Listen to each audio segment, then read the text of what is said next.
Au milieu des années 2000, entre deux voyages, entre deux livres, l'écrivain a le blues. Il rêve d'ailleurs de cinéma.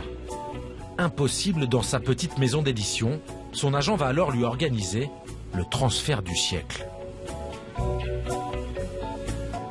Il y avait des tas de projets de films, d'adaptation, etc., qui capotaient, qui patinaient, ça, voilà, c'était jamais tourné. Et du coup, il a demandé à son agent Samuelson, est-ce qu'il n'y aurait quand même pas moyen de trouver un système pour que je puisse à la fois écrire des livres et puis les adapter au cinéma?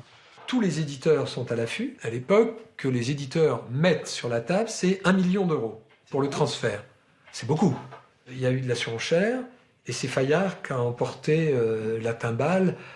On a dit que c'était à 1,5 million. Il n'y a qu'aux États-Unis qu'on voit ça. Il a pris tout le monde par surprise.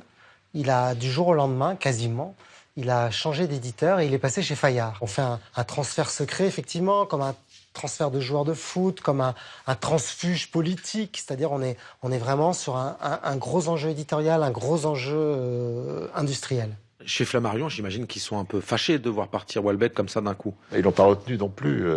Comment on le retient? Il y a de l'argent, c'est...